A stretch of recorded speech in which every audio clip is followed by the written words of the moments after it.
दोस्तों, किसी ने क्या कमाल की बात कही है कि दुनिया ने जब जब जोर लगाया मेरी कश्ती डुबोने को, ऊपर वाला खुद आया मेरी नया पार लगाने को। तो कहानी शुरू होती है कि एक राजा ने भगवान का एक सुंदर मंदिर बनवाया और उसमें एक पुजारी को पूजा करने के लिए रखा। काफी समय बीत गया, राजा की भी उम्र हो गई थी और पुजारी की भी उम्र हो चली थी।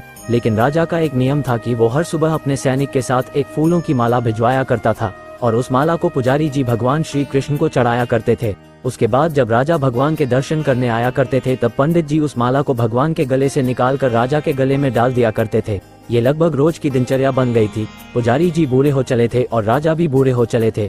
एक दिन राजा की तबीयत खराब हो जाती है तो राजा ने माला सिपाही के हाथ भिजवाते हुए सिपाही से कहा कि पंडित जी कहना कि आज हमारी तबीयत ठीक नहीं है तो आज हम आ नहीं पाएंगे, तो आज हमारा इंतजार न करें। उसके बाद सिपाही ने माला जाकर पुजारी जी को दे दी और सारी बात पंडित जी को बताई। पंडित जी ने भी माला को श्री कृष्ण को चढ़ा दी। तो उसके बाद पंडित जी ने सोचा कि इतने साल गुजर गए कि भगवान की इस माला को हमेशा राजा जी को ही पहनाई है, लेकिन आज तक मैंने कभी इस माला को कभी खुद नहीं पहना। तो हो सकता है कि जरूर यह प्रभु की इच्छा है कि इतने सालों में आज मौका मिला है कि प्रभु की इस माला को मैं अपने गले में पहन पाऊँ। तो ये तो परंपरा ही थी कि प्रभु की वो माला तो निकलती ही थी, तो इस बार पंडित जी ने वह माला अपने गले में डाल ली। लेकिन तभी सिपाही दौड़ते हुए आया और बोला कि महाराज को वहाँ कुछ ठीक नहीं लग रहा है, तो राजा साहब मंदिर की तरह ही आ रहे हैं, आप तैयारी करना शुरू कीजिए। राजा को लगा कि इतने सालों से बनी हुई परंपरा कहीं टूट न जाए, इसीलिए वह मंदिर की ओर आने लगे। जैसे ही पंडित जी ने ये सुना, उन्होंने तुरंत माला गले से निकल और भगवान को पहना दी।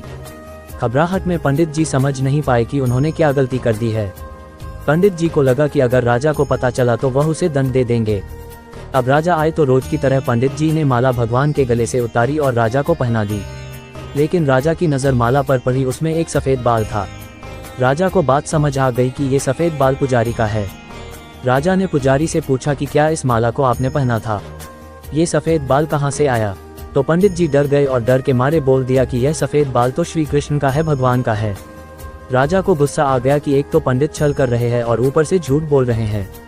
राजा ने थोड़ा गुस्से में आकर पूछा कि कृष्ण जी के कब से सफ़ेद बाल हो गए। ठीक है, कोई नहीं, मैं कल श्रृंगार के समय आऊँगा, तब देखूंगा कि श्री कृष्ण के बाल सफ़ेद हैं या नहीं। और याद रखना पंडित, अगर बाल काले निकले, सफ़ेद नहीं निकले तो कल के कल आपको इस छल के लिए मृत्युदंड दिया जाएगा। और राजा गुस्से में तमतमाते हुए वह से चले गए। और इधर पंडित जी को अपनी मृत्यु नजर आने लगी थी। वो श्री कृष्ण के आगे दंडवत कर लेट गए और बोले कि प्रभु मुझे क्षमा कर दीजिए, मैं लोभ में आ गया था, मुझे लगा यह माला मुझे भी पहननी चाहिए, मुझे बचा लीजिए प्रभु, नहीं तो कल राजा के हाथों मेरी मौत निश्चित है। पंडित पूरी रात भगवान से विनती करते रहे, रोते रहे, प्रार्थना करते रहे कि प्रभु मुझे बचा लीजिए। अगली सुबह राजा श्रृंगार के समय पहुंचा और पहुंचने के बाद राजा ने पंडित से कहा कि पंडित जी मुकुट उतारिए, मुझे बिहारी जी के केश देखने हैं। पंडित जी ने डरते डरते मुकुट उतरा और जैसे ही मुकुट उतरा राजा चौंक गया। श्री कृष्ण की मूर्ति के बाल सफ़ेद थे, लेकिन राजा को लगा कहीं ऐसा तो नहीं कि पुजारी फिर कोई छल कर रहा है, कहीं इसने अपने जान बचाने के लिए बाल रंगवा तो नहीं दिए।